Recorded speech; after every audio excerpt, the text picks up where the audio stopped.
नमस्कार सभी साथियों को। उम्मीद करता हूँ सारे लोग कुशल मंगल से होंगे और एक अच्छी दिनचर्या के साथ खुद को तो स्वस्थ रखेंगे ही। अब हमारी नैतिक जिम्मेदारी है कि हम लोगों को भी स्वास्थ्य प्रदान करें। जैसा कि हम लोगों की बातचीत अक्सर प्राकृतिक चिकित्सा पे ही होती है, आज भी से मैं सेंट्रलाइज रहूंगा प्राकृतिक चिकित्सा पे ही। कि अभी तक मैंने बहुत सारी चीजें आपको बताई कि ये लक्षण है, आंख से देख के, नाक से देख के, मुंह से देख के, चाल से देख के, स्किन से देख के, इन सभी तरीकों से रोगों के विषय में हम पता करते हैं। लेकिन जो सबसे मूल कारण है लोगों का, रोगों का, तो वो है आपके गलत आहार का चयन। जब हम विपरीत आहार एक साथ खा रहे होते हैं बिना जानकारी के, तो यह हमारे शरीर में रोग को पैदा करता है। तो आज की चर्चा मैं कहीं ना कहीं इसी पे लेके चलूंगा कि आप इस चीज को समझ लें कि जो चीजें खाने में तो आनंद देती हैं, लेकिन बाद में वही रोग का कारक बनती हैं। तो इन चीजों का अगर चिन्हीकरण कर लिया जाए तो आपके लिए रोगों को भगाना आसान होगा। क्योंकि हम जिस दवा मुक्त भारत की कल्पना कर रहे हैं, वह तभी संभव है जब हमारा खान पान अच्छा हो। तो खान पान अच्छा करने के लिए क्या और खाद्य वस्तुएं हैं, इनका चिन्हीकरण और इनका पहचान करना। तो बारीक जो चीजें होती हैं, जैसे बारीक में क्या होता है, बारीक आटा, और उसका और बारीकतम रूप क्या होता है, मैदा, सूजी, बेसन। ये सारी चीजें शरीर के लिए बहुत हितकर नहीं है। कभी कदा के लिए चल जाएंगी, लेकिन रेगुलर के लिए ये हितकर नहीं है। तो मैदा को पहले नंबर पे रखिए, क्योंकि 5 इस तरह के विष बताए गए हैं, 5 सफेद विष बताए गए हैं, जिसमें मैदा हो गया, चावल हो गया, नमक हो गया, चीनी हो गया, और बहुत बारीक पिसा हुआ आटा हो गया। आटे को मैं इसमें इसलिए ले रहा हूं कि आटे में जो ग्लूटीन पाया जाता है, कभी कभी हार्मोनल डिसऑर्डर का सबसे बड़ा कारण वो होता है जो जल्दी पकड़ में नहीं आता है। क्योंकि बाकी सारे लोग तो बोलते हैं कि सर रिकमेंडेड भोजन ही खा रहा हूं, दाल चावल रोटी सब्जी सब सादा भोजन ही चल रहा है, लेकिन आपका सफेद चावल और जो सफेद आटा है, बारीक आटा, इसका ग्लूटीन के कारण अगर शरीर में शुगर है तो यह शुगर जल्दी जाता नहीं है। इसके अलावा सूजी मैदे से बनी हुई वस्तुएं, मैदे से क्या बनता है, ब्रेड बनता है, बिस्किट बनता है, डबल रोटी बनता है। तो इस तरह का मैदे के सामग्री से बनी हुई वस्तुएं भी आपके स्वास्थ्य के लिए हितकर नहीं है, और यह सारी वात कारक हैं। मैदे से जितनी वस्तुएं बनती हैं वो सभी वात कारक हैं। दूसरे नंबर पे आता है, बिल्कुल मटर भी वात कारक है, लेकिन विशेष परिस्थितियों में। हरा मटर अगर कच्चा खा रहा है तो उतना वात नहीं करता, लेकिन पका के खाने पे वात करता है। अब आते हैं दाल। दाल को हम बोलेंगे दालें, इसलिए कि केवल एक दाल नहीं, मैक्सिमम दालें जो हाई प्रोटीन की स्रोत हैं, वह भी शरीर के लिए हानिकारक हैं।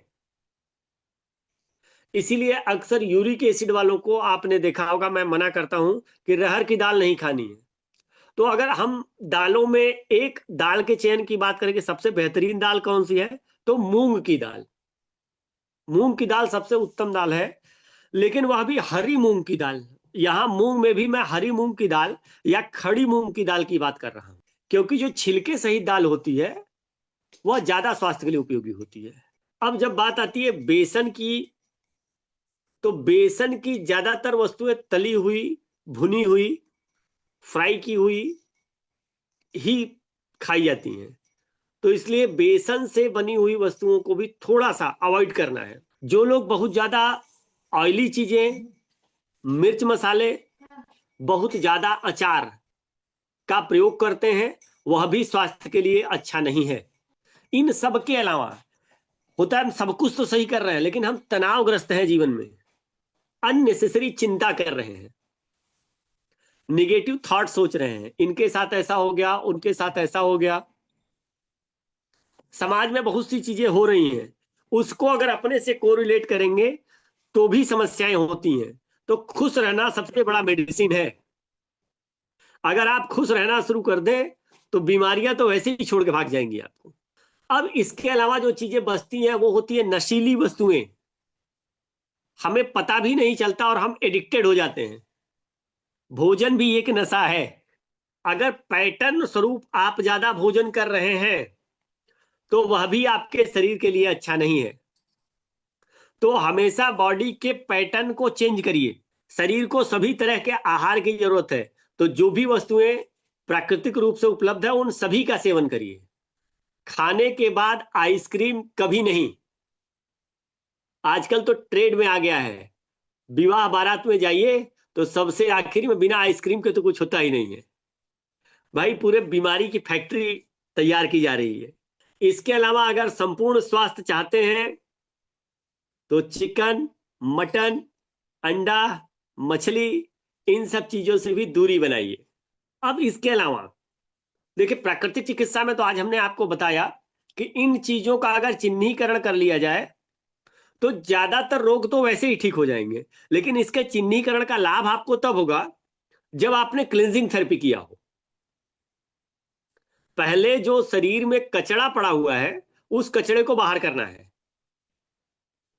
तो जब सारे नस नाड़ियों की सफाई हो जाएगी, पैरासाइट खत्म हो जाएंगे शरीर से, लीवर की सफाई हो जाएगी, किडनी की सफाई हो जाएगी, तो आप देखिए ना, जब हम एसिडिटी क्लींजिंग की बात करते हैं तो बरबस ही ग्रीन वेजिटेबल के जूस की बात आती है, ग्रीन ब्लड की बात आती है। मतलब जिस रक्त की शुद्धिकरण आपने किया, अब उसी को चार्ज करना है। और चार्ज कैसे होगा? प्राकृतिक वस्तुओं से होगा।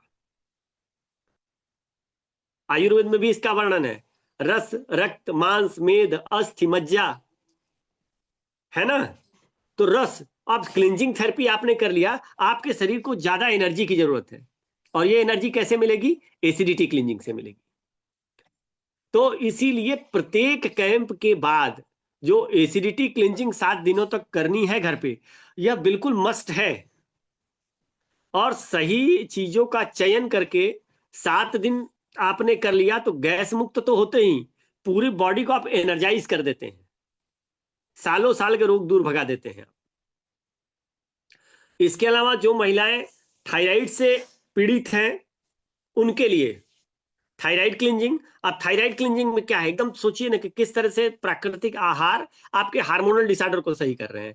खीरा ले लिया, गाजर ले लिया, नींबू ले लिया, अदरक ले लिया और धनिया ले लिया। इन 5 चीजों का जूस बना के, रस बना के, जिनको बहुत ज्यादा थायराइड है 3 टाइम, और जिनको थोड़ा कम है 2 टाइम, सुबह शाम, मात्र 1 महीने करने भर से थायराइड की समस्या जीवन भर के लिए खत्म हो जाती है। इंग्रेडिएंट फिर से सुन लीजिए आप लोग, गाजर, खीरा, धनिया, अदरक, नींबू, बस ये 5 चीजें। रोग असाध्य केवल उनके लिए है जिनको उसका साध्य पता नहीं है। हम लोग क्लींजिंग थेरेपिस्ट हैं, प्राकृतिक चिकित्सक हैं, हमारे पास हर चीज का विकल्प है, क्योंकि जिस प्रकृति से, जिन 5 तत्वों से हमारा शरीर बना हुआ है, इसमें कोई भी गड़बड़ियां होती है तो हमें यह राज पता है कि इन्हीं 5 तत्वों को अपडेट कर देने से आर्गन को नवीन किया जा सकता है, नया किया जा सकता है। तो बीमारियां तो बहुत दूर की बात हो गई, हम पुनः नया जीवन ले आ सकते हैं। तो अगर अब बात करें तो कुछ असाध्य हमारे लिए नहीं है। तो प्रत्येक क्लींजिंग थेरेपिस्ट को यह भरोसा होना चाहिए कि आप जो काम कर रहे हैं वो बड़ा ही पुनित काम कर रहे हैं, बड़ा ही जबरदस्त काम कर रहे हैं, और इस काम का कोई भी तोड़ नहीं है। मतलब आप जो काम कर रहे हैं, अद्भुत काम कर रहे हैं। पीयूष सर के मार्गदर्शन में जो चीजें उन्होंने हम लोगों को प्रदान की, जो चीजें उन्होंने दे दी, वह इतनी अद्भुत है, इतनी अद्भुत है कि सोच लीजिए कि उसका कोई भी जोड़ नहीं है। ठीक, अब इसके बाद आगे बढ़ते हैं। प्राकृतिक चिकित्सा में एक हिस्सा आता है योग एवं व्यायाम का, जिसका चयन हम लोगों को करने में कभी कभी समस्याएं होती हैं कि क्या चयन किया जाए। अब क्लींजिंग थेरेपी तो कर लिया सर, क्लींजिंग थेरेपी के बाद क्या? तो क्लींजिंग थेरेपी के बाद अगर योग को सही सिस्टमैटिक समझ लिया जाए कि कौन कौन सा योग घर पे जाके आपको करना है, तो आप विश्वास करिए कि बड़े से बड़े रोगों को आप हराएंगे, और हराने के साथ साथ आप पुनः उसी ऊर्जा से एकदम ओतप्रोत हो जाएंगे। मतलब इतनी ऊर्जा आपके शरीर में आ जाएगी। तो आज इस योग पे भी मार्गदर्शन कर देता हूं आपका। तो लिखिएगा आप लोग, व्यायाम। व्यायाम में क्या क्या चीजें हैं? अभी योग आसन नहीं, केवल व्यायाम की बात कर रहा हूं। तो शिथिलीकरण, शरीर को एकदम न्यूट्रल करना, सूर्य नमस्कार, आंख एवं गर्दन के व्यायाम। तो आंखों के व्यायाम आपने देखा होगा कि हम लोग आंख को राउंड करते हैं, लेफ्ट करते हैं, राइट करते हैं, ऊपर करते हैं, नीचे करते हैं और राउंड अप करते हैं। ये एक तरह से सूक्ष्म व्यायाम के अंतर्गत ये चीजें आती हैं। गर्दन के व्यायाम, गर्दन को लेफ्ट राइट करना, ऊपर नीचे करना, गर्दन को पूरा घुमाना, ये सब शिथिलीकरण के व्यायाम है। टहलना, जॉगिंग, दौड़ना, रस्सी कूदना, इन सब चीजों को लाइफ में ऐड करिए, देखिए कितना आनंद आता है। तैरना, जिनके पास व्यवस्था हो। तो ये तो हो गया आपके साधारण व्यायाम। इसमें से कुछ भी आप अपनी जरूरत के अनुसार ऐड कर सकते हैं। अब आते हैं योगासन पे। अब योगासन जो है वो 4 तरह के होते हैं। खड़े होकर के करने वाले आसन, पीठ के बल करने वाले आसन, पेट के बल करने वाले आसन, बैठ के करने वाले आसन। जब इसका सिस्टम आपको पता होगा ना कि अब कोई व्यक्ति जो खड़ा नहीं हो सकता है, कोई माताएं बहनें हैं वजन उनका बहुत ज्यादा है, खड़ा होने में तकलीफ होती है, उनको कौन सा हम योगासन सजेस्ट करें? तो व्यक्ति की प्रकृति, उसकी शारीरिक स्थिति के अनुसार अगर व्यायाम का सही संकलन आपने करके उनको बता दिया, तो देखिए किस तरह से क्लींजिंग थेरेपी के अद्भुत फायदे होते हैं। अब खड़े होकर के करने वाले व्यायाम के कुछ नाम मैं लिखा रहा हूं, ज्यादातर आपको पता होगा, लेकिन लिखे रहेंगे तो आपको आसानी होगी एक्सप्लेन करने में, आपको आसान होगा निर्णय लेने में। तो पाद हस्तासन, अर्ध चक्रासन, अर्ध कटी चक्रासन, ये चीजें आप बाद में गूगल से देख लीजिएगा, लिख लीजिए अभी, बाद में इसको गूगल से देख लीजिएगा कि क्या क्या है, कैसे करना है। तो आप लोगों को किसी को सजेस्ट करना बहुत आसान होगा। ठीक है, वृक्षासन, ताड़ासन, त्रिकोणासन, ये सारे वो आसन हैं जो खड़े होकर के किए जाते हैं। अब आते हैं पीठ के बल आसन, मतलब लेट करके जो आसन करते हैं वह आसन, और ये बड़ा ही आनंददायक है। सोते सोते उठे और बिस्तर पे करना शुरू कर सकते हैं, एक्टिव हो जाएगी बॉडी आपकी। उत्तान पाद आसन, सो करके पैर को ऊपर उठा दिया, लगा साइकिलिंग टाइप का करने, पैरों को घुमाने चक्र की तरह सोए सोए। पवन मुक्तासन, शरीर के जितने भी अपमार्जक वायु हैं, पवन मुक्तासन अगर आपने करना शुरू किया तो सारी वायु निकल जाएगी। इसके अलावा मेरुदंडासन, सर्वांगासन, मत्स्यासन, हलासन, ये सारे वो आसन हैं जो आप खड़े होकर के कर सकते हैं। ठीक, तो अपने सामर्थ्य के अनुसार अगर इन चीजों को आपने अपने लाइफ में जोड़ लिया तो दुनिया की कोई ऐसी बीमारी नहीं है जो आपको छोड़ के ना भागे, सारी बीमारियां छोड़ के भाग जाएंगी। अब उसके बाद है पेट के बल कुछ आसन किए जाते हैं। जिनको पेट की समस्याएं हैं, पेट के बल करने वाले आसन क्लींजिंग थेरेपी के बाद ऐड कर लें और फिर देखें उसका आनंद। इसमें है भुजंगासन, शलभासन, धनुरासन, मकरासन, निरालंबासन, निरालंबासन। तो ये सारे आसन पेट के बल लेट के किए जाते हैं। अब आते हैं आगे, बैठ कर करने वाले आसन। कुछ लोग बाकी चीजें नहीं कर पाते तो बैठ के वो आराम से कुछ आसन ऐड कर सकते हैं। तो क्लींजिंग थेरेपी कैंप में ये चीजें अब हम लोग जरूर ऐड करेंगे कि जाने के बाद सबको प्रॉपर मार्गदर्शन रहे, खाने पीने का, और कुछ व्यायाम जरूर ऐड करके जाए ताकि वो अपने घर पे पूरा स्वास्थ्य का लाभ ले सके। तो बैठ के करने वाले आसन में पश्चिमोत्तानासन, उरुष्टासन, उष्ट्रासन, उष्ट्रासन, ऊंट वाला जो आसन होता है, ऊंट की तरह बैठना, और गोमुखासन, अर्धमस्तेन्द्रासन, सुप्त वज्रासन, शशकासन, पद्मासन, वज्रासन। अब ये आपको देखिए, इन सारे योग के विषय में तो पहले से पता था, लेकिन अब इस वैरायटी को मैंने जैसे ही अलग कर दिया कि ये खड़ा होकर करना, ये बैठ के करना, ये लेट के करना, तो इससे आपको समझना और आसान हो गया कि अब बैठे वालों को क्या क्या एक्सरसाइज करा सकते हैं, जो खड़े होते हैं उनको क्या करा सकते हैं, है ना। अब ये तो हो गया आपका योगासन, व्यायाम हमने ऊपर लिखा दिया, योगासन लिखा दिया। अब एक चीज और है जिसके विषय में जानना है, उसको बोलते हैं प्राणायाम। प्राणायाम करते हैं ना हम लोग, तो प्राणायाम में लॉन्ग ब्रीदिंग, श्वास को लंबा खींचना छोड़ना, कपालभाति, भ्रस्तिका, नाड़ी शोधन, उज्जाई, सितकारी, शीतली और भ्रामरी। अब एक चीज इसमें से आप लोगों को थोड़ा एक्सप्लेन करना चाहूंगा। ज्यादातर साथी जो आपका नाड़ी शोधन प्राणायाम है, नाड़ी शोधन और अनुलोम विलोम दोनों को एक ही समझ लेते हैं। यह दोनों प्राणायाम अलग अलग है, और इस बात को आप पहले अच्छे से समझ जाइए कि नाड़ी शोधन का मतलब होता है उस नाड़ी में शोधन कर रहे हैं। तो अगर बाएं नासिका से आपको श्वास लेना है तो बाएं से ही 20 टाइम लेना है और बाएं से ही छोड़ना है। फिर दाहिने से लेना है और दाहिने से ही छोड़ना है, क्योंकि ये हो रही है नाड़ी शोधन। फिर एक सर्किल चलेगा, बाएं से लेना दाहिने से छोड़ना, बाएं से लेना दाहिने से छोड़ना, बाएं से लेना दाहिने से छोड़ना। ये सब लगभग 20-20 बार का किया जाता है, क्योंकि अनुलोम विलोम में एक से लेते हैं दूसरे से छोड़ते हैं। अनुलोम विलोम सेकेंड स्टेप है, पहला स्टेप है नाड़ी शोधन। तो कभी भी अगर आप प्राणायाम कर रहे हैं तो पहले स्टार्टिंग नाड़ी शोधन से ही करेंगे। नाड़ी शोधन से ज्यादातर होता क्या है कि दोनों नासिकाएं एक साथ नहीं चल रही होती, एक ही नासिका ज्यादातर लोगों की चल रही होती है। तो शोधन से दोनों नासिकाएं प्रॉपर चलने लगती हैं। जब दोनों नासिकाएं प्रॉपर चलेंगी तभी आपको प्राणायाम का लाभ मिलेगा। तो इस बात का हमेशा ध्यान रखना है कि प्राणायाम नाड़ी शोधन से शुरू करना है, और नाड़ी शोधन की जो सही विधि है वो यही है कि एक एक नासिका से लेना है, उसी से छोड़ना है, फिर सर्किल चलाना है, back to forward, forward to back. ये होता है नाड़ी शोधन। क्योंकि मैंने ज्यादातर जगहों पे देखा है कि 90% लोगों को नाड़ी शोधन और अनुलोम विलोम एक ही मान के चलते हैं। तो ये दोनों अलग अलग है, इसलिए मैंने इसको एक्सप्लेन किया। अब प्राणायाम आपने कर लिया, इसके बाद आता है आखिरी ध्यान। ठीक, ध्यान करना। अब आप ओमकार ध्वनि पे ध्यान लगाइए, ब्रीदिंग अपने श्वासों पे ध्यान लगाइए, या फिर विपश्यना करिए। मतलब ये चीजें आपने दिनचर्या अपनी सही कर ली, क्या नहीं खाना ये केयर कर लिया, और क्लिंजिंग थेरेपी के बाद क्या क्या चीजें आपने व्यायाम में, योग में देना है, किसको देना है, ये चयन करना सीख लिया, तो बड़े से बड़ा डॉक्टर आपके आगे बेकार है।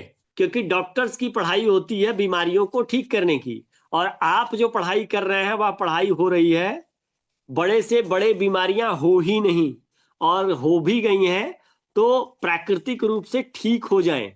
ठीक, अब इसमें एक भूमिका और आती है हमारे खाने पीने में, जिसको लेकर के अक्सर लोगों में भ्रम की स्थिति रहती है।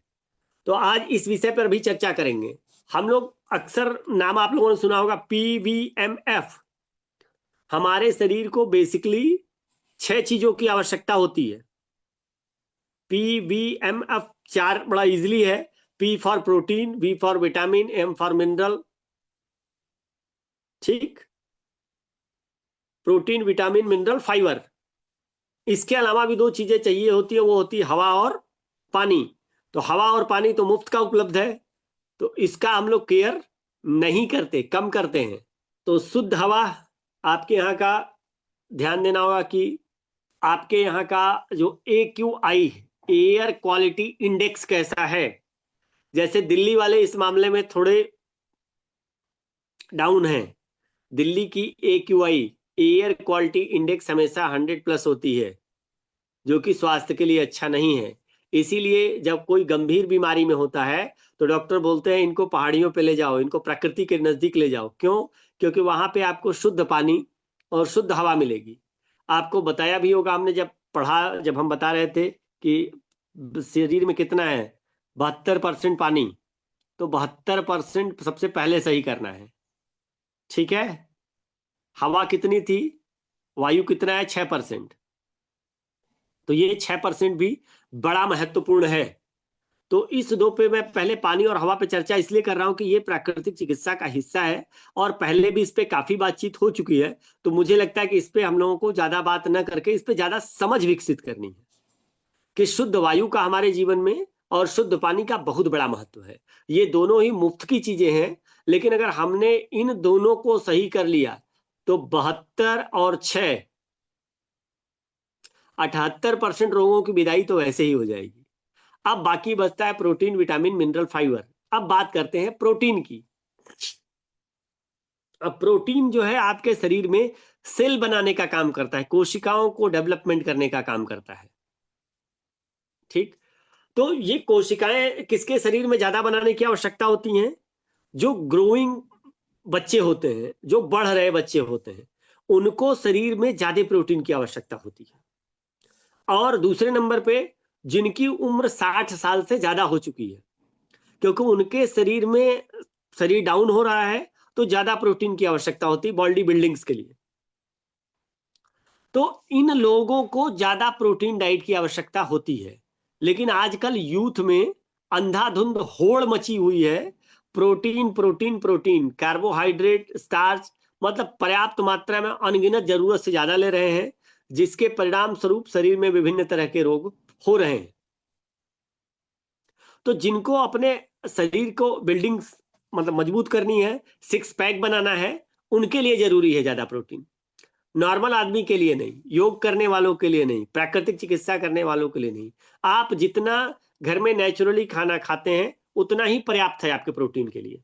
और अगर रिच प्रोटीन चाहिए आपको नेचुरली, तो मूंग, चने की दाल, काजू, मूंगफली, सोयाबीन, अंकुरित अनाज, ये सभी प्रोटीन के सबसे अच्छे स्रोत हैं।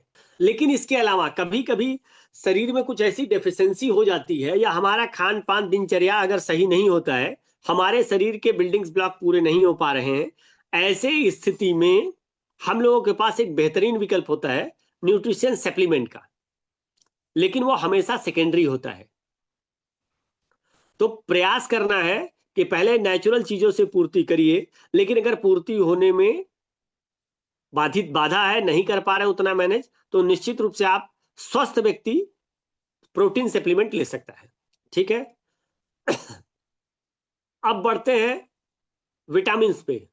तो विटामिन ए, बी, सी, जितने भी विटामिन है उन सब की आवश्यकता है। इस समय मैंने ज्यादातर देखा है B6 और B12, इसकी डेफिशिएंसी बहुत ज्यादा लोगों में हो रही है। और B6 और B12 की डेफिशिएंसी के परिणाम स्वरूप लोगों को लग रहा है उनके शरीर में न्यूरोलॉजिकल डिसऑर्डर आ गया। किसी को चक्कर आ जा रहा है, किसी को दिन भर कमजोरी महसूस हो रही है, कोई सो के उठता है और चक्कर आ जाता है। ये सारा विटामिन B6 और B12 की डिफिशियंसी है। तो इसके लिए ग्रीन वेजिटेबल, फ्रूट्स, इन चीजों का सेवन करिए। B6 के लिए अलसी का सेवन करिए। B3 के लिए भी आप अलसी का सेवन कर सकते हैं, तिल का सेवन कर सकते हैं। तो ये नेचुरल इंग्रेडिएंट्स हमारे पास इतने स्टैंडर्ड हैं कि घर के खाने में अगर ऐड कर लिया जाए तो ये सारी चीजों की पूर्ति हो जाती है। पहले हम लोग क्या ये चीजें परंपरा में थी। जब माताओं बहनों को प्रसव होता था, बच्चे होते थे, तो घर में ढूंढी बनती थी, लड्डू बनते थे, अछवानी बनता था। अब तो ये परंपरा ही चली गई, और बनता ही नहीं था, पड़ोसियों में भी बढ़ता था। ठीक। अब सोचिए कि वही जो चीजें हम विटामिन B3, B6, B12 की बात कर रहे हैं, कितने आसानी से ये चीजें तिल के रूप में, लड्डू के रूप में, तिल और गुड़ का लड्डू आ जाता था, अछवानी बनती थी घर में, सबकी पूर्ति हो जाती थी। और परंपरा तो ऐसी भी रही है कि अगर घर में इस तरह के ऑकेजन नहीं भी है तो जाड़े में एक बार घर में वैसे ही अछवानी बनती थी कि सब लोग एक बार पी ले, थोड़ी एनर्जी आ जाएगी। अब ये चीजें सारी छूट गई। अब हम लोग सप्लीमेंट पे और बाकी चीजों पे डिपेंड हो गए। तो एक बार आपसे बोलूंगा कि पुनः हमें अपनी पुरानी चीजों पे लौटने की जरूरत है। सबसे बड़े विटामिन का जो स्रोत है वो आपके घर के यही ड्राई फ्रूट्स और ड्राई फ्रूट से बनने वाले जो आहार हैं, वो सारे विटामिन की पूर्ति करते हैं। इसके अलावा हरी सब्जियां, नेचुरल वेजिटेबल, प्राकृतिक रूप से जो आपके मौसमी फल है, ये सब आपके लिए बहुत उपयोगी है। और प्रकृति की व्यवस्था बड़ी अद्भुत है, किस मौसम में क्या चाहिए उस मौसम में अवेलेबल है। लेकिन हम लोग बड़े खतरनाक जानकार हो चुके हैं। आखिर ठंड में अमरूद होता है और सबको यह पता है अमरूद से कफ होता है, तो क्या प्रकृति कुछ गड़बड़ कर रही है क्या? अमरूद से ही कफ होता है और अमरूद ठंडी में ही होता है। कभी आपने सोचा ऐसा क्यों? प्रकृति की व्यवस्था बहुत अच्छी है, प्रकृति ने ऐसा कुछ भी गड़बड़ नहीं किया है। आपको खाने की टाइमिंग और तरीका बदलना होगा, तब उसके आपको लाभ मिलेंगे। गलत तरीके से खाएंगे, उसको मॉडिफाई करेंगे तो दिक्कत होगी। ठीक। तो प्रकृति की चीजों को मेंटेन करना। अब आते हैं, प्रोटीन हो गया, विटामिन हो गया, मिनरल्स पे आते हैं। सारे मिनरल्स तो आपको जो पानी है उसी से प्राप्त हो जाते हैं। और आपका नमक, नमक सबसे बड़ा मिनरल्स का स्रोत है। लगभग 80 तरह के मिनरल्स तो आपके सेंधा नमक में पाया जाता है। तो घर का नमक चेंज करके सारे मिनरल्स आप आपूर्ति कर सकते हैं। सेकंड नंबर पे आता है कि अब आप कि कुछ ऐसे मिनरल्स हैं या आपके यहाँ पानी या सप्लीमेंट उस तरह के नहीं है, भोजन उस तरह का नहीं कि मिनरल्स की पूर्ति हो, तो इसके लिए कुछ सप्लीमेंट की अल्टरनेट व्यवस्था की जाती है कि इन मिनरल्स की पूर्ति हो जाए। लेकिन मिनरल्स का जो सबसे बड़ा स्रोत है, पहले नंबर पे आपका पानी है, दूसरे नंबर पे सेंधा नमक है। पानी को अगर आप फिल्टर कर देते हैं, पानी का टीडीएस आपने 100 के नीचे कर दिया, तो सारे मिनरल्स आपने छान के बाहर निकाल दिए।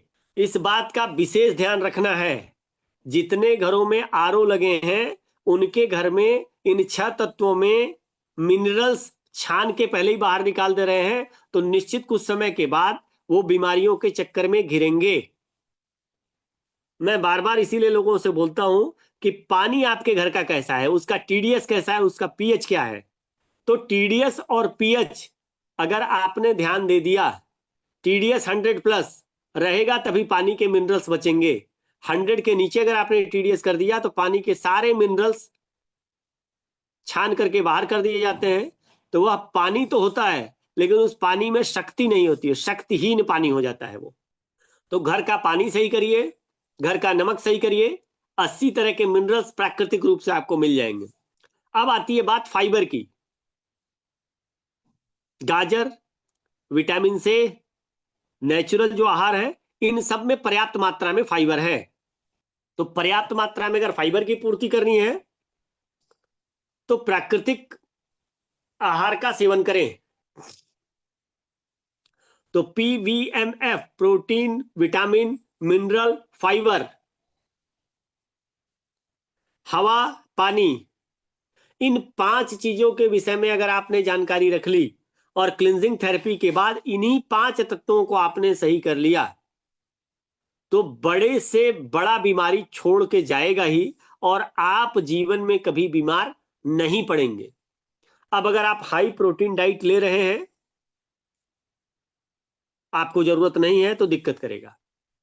बहुत ज्यादा तेल मसाला खा रहे हैं, शरीर में फैट बढ़ेगा, मोटापा होगा तो दिक्कत करेगा। घर में आपने मिनरल वाटर के नाम पे प्यूरीफायर लगा रखा है जो पानी के सारे तत्वों को निकाल दे रहा है, तो आप बीमार पड़ेंगे। आप double refined, triple refined iodine नमक खा रहे हैं तो आपके घर में इम्पोटेंसी के शिकार लोग होंगे, क्योंकि ज्यादा आयोडीन का सेवन पुरुषों को नपुंसक बनाता है। बहुत बड़ी बात बोल रहा हूं, ज्यादा आयोडीन का सेवन पुरुषों को नपुंसक बनाता है। तो इसलिए ज्यादा आयोडीन के चक्कर में ना पड़े। आयोडीन की आवश्यकता केवल जो लोग पहाड़ी क्षेत्र में रहते हैं उनको पड़ती है। हम में से ज्यादातर लोग मैदानी क्षेत्रों से हैं, तो हमारे लिए सेंधा नमक ही अमृत जैसा है। तो जब अमृत जैसी चीजें हमारे पास प्राकृतिक रूप से अवेलेबल है, तो हम क्यों जो है कि अपने आप को बीमार करें, है ना। तो अपने आप को हमेशा स्वस्थ रखिए, आनंदचित रखिए। अब आप लोगों को कुछ चीजें और बता दे रहा हूं। जैसे लोगों को आता है कि सर इस बीमारी में क्या खाना है, ठीक, तो लिखिए, आज मैं बीमारियों के नाम में क्या खाना यह भी आपको बताने जा रहा हूं। वेरिकोज वेन्स, हालांकि यह बीमारी जिनको भी है, आप देखिएगा वो ज्यादातर खड़ा होकर के काम करते हैं। पहले हमारे घरों में किचन ज्यादातर महिलाएं बैठ के, माताएं बहनें खाना बनाती थी। अब लगभग हर जगह परंपरा हो गई है खड़े होकर के खाना बनाने की। वेरिकोज वेन्स का मुख्य कारण खड़े रहना। तो ज्यादा समय तक जो लोग स्टैंडिंग वर्क करते हैं, ऐसे लोग ही वेरिकोज वेन्स के शिकायत ऐसे लोगों में होती है। अब वेरिकोज वेन्स हो गया है तो क्या करेंगे, क्या ऐसे खाद्य पदार्थ हैं जिनको दे देने से वेरिकोज वेन्स चला जाएगा। पहले नंबर पे लहसुन, गाजर, शलजम, अंजीर और मौसमी ताजे फल। यह लागू तब होगा जब आप क्लिंजिंग थेरेपी के सारे सेशन करा चुके होंगे, और एटलीस्ट जो 3 दिवसीय क्लिंजिंग थेरेपी के कैंप होते हैं उसमें ज्यादातर बीमारियां कवर की जाती हैं। फिर से एक बार देख लीजिए, लहसुन, अंजीर, गाजर, शलजम और ताजे मौसमी फल। इससे वेरिकोज वेन्स क्लींजिंग थेरेपी करने के बाद अगर ये आहार में ऐड कर दिया जाए तो खत्म हो जाता है। दूसरा, बुखार ठीक करने वाले पदार्थ। हालांकि बुखार एक एक्यूट डिजीज है, यह शरीर में मल को बाहर निकालने के लिए आता है। फिर भी अगर बुखार हो जा रहा है, कभी कभी मैंने देखा है क्लींजिंग थेरेपी के बाद भी कई लोगों को बुखार की शिकायत हो जाती है, तो बुखार के लिए मुसब्बी का रस, फटे दूध का पानी और गोल मिर्च तुलसी का काढ़ा गुड़ मिला करके, यह 3 चीजें किसी भी तरह के बुखार में काम आती हैं। ठीक, अब इसी तरह से आता है एसिडिटी क्लिंजिंग। तो एसिडिटी क्लिंजिंग के मटेरियल आप लोगों को पता है, फिर भी क्योंकि अगर पर्याप्त मात्रा में सारी चीजें नहीं मिल पा रही हैं, तो एसिडिटी किन किन चीजों से बनता है पहले उसको, जैसे जो भी अग्नि से पकाए गए आहार है, भुने हुए, तले हुए, पके हुए, उनको स्टॉप करके अपक्व आहार, या जिसको बोलते हैं हल्का बॉइल्ड या भाप दिया हुआ भोजन, फलाहार या शाकाहार जो भी है, हल्का भाप दे करके इसको खाएं तो गैस नहीं बनेगा। अब इसमें मौसमी फल में उस मौसम में उपलब्ध सभी फलों के नाम आप लिख सकते हैं। थायराइड ठीक करने के लिए हमने पहले ही आपको लिखा दिया है कि थायराइड किन किन चीजों से ठीक होगा। अब आज एक महत्वपूर्ण चीज और लिखाता हूं, इसके बाद आप लोगों का सेशन ऑन हो जाएगा प्रश्नोत्तर के लिए। तो ज्यादातर आता है पीलिया। पीलिया को लेकर के लोगों के मन में बड़ी भ्रांतियां हैं कि सर अब इसके बाद क्या देना है। तो पीलिया के लिए सबसे नंबर 1 पे आता है गन्ने का रस या गन्ने का जूस। इसके बाद दूसरे नंबर पे आता है फटे दूध का पानी, मुसब्बी का रस, मूली के पत्तों का रस, नींबू और जौ का पानी। रात में आपने जौ भिगा दिया, उसी का पानी सुबह पिलाना है। ये सारी चीजें जिनको भी पीलिया है उसके लिए है, लेकिन इस बात का ध्यान रखना ये सारी चीजें बेसिक मैं बता रहा हूं। कभी किसी किसी को क्रॉनिकल पीलिया होता है या एलर्जिकल पीलिया होता है, तो एलर्जिकल पीलिया के लिए आप लोग जरूर एक बार हमसे संपर्क कर लेंगे। जिन बीमारियों में आपको नहीं समझ में आ रहा है, कहीं से दिक्कत हो रही है, उन बीमारियों पे जिस भी विधि में, देखिए पेशेंट को तो हम लोग नहीं रोक सकते, वो अपने अनुसार ही चीजों को करते हैं, लेकिन अगर दिनचर्या, ऋतुचर्या और कुछ भोजन पानी में बदलाव कर दिया जाए तो उनके भीतर सुधार बहुत जो है कि पॉजिटिव के साथ होता है। क्योंकि घरों में हमने अक्सर देखा है, डर ऐसी चीज है कि अंग्रेजी दवाई पे फटाक से शिफ्ट हो जाते हैं, उनको सब पता रहेगा लेकिन तुरंत वो अंग्रेजी दवाई पे शिफ्ट होते हैं डर के नाते। तो ये डर खत्म करने का काम हमें आपको करना होगा। मैं अक्सर जिस कैंप में होता हूं उस कैंप में ज्यादातर लोगों की दवाइयां बंद कर देता हूं, ताकि उनको ये कॉन्फिडेंस हो जाए कि ये दवा ही उनके लिए समस्या थी। और ऐसा आप भी कर सकते हैं। जितना ज्यादा आप इन चीजों को शेयर करेंगे, सीखेंगे, समझेंगे, प्रैक्टिकल करेंगे, उतना आनंद आएगा। प्राकृतिक चिकित्सा एक ऐसी विधा है ना कि आप ये जान लीजिए कि एक पॉजिटिव मन से, एक अच्छी भावना के साथ जो भी दवा देते हैं वो दवा अमृत जैसी काम करती है। तो भाव का होना बहुत जरूरी है, और भाव इतनी श्रद्धा का तभी हो सकता है जब आप पूरे मन से इस काम को लेकर डिवोटेड हो और खुद कॉन्फिडेंस रखें। चलिए, तो आज का सेशन यहीं तक। अब नेक्स्ट सेशन में आगे की चर्चा होगी। अब जिनके भी प्रश्न हैं या कुछ बोलना चाहते हैं, कुछ पूछना चाहते हैं, तो मैं सुरेश सर से आग्रह करूंगा कि सेशन ऑन कर दीजिए सभी लोगों के लिए, ताकि प्रश्नोत्तर हो सके। धन्यवाद सर।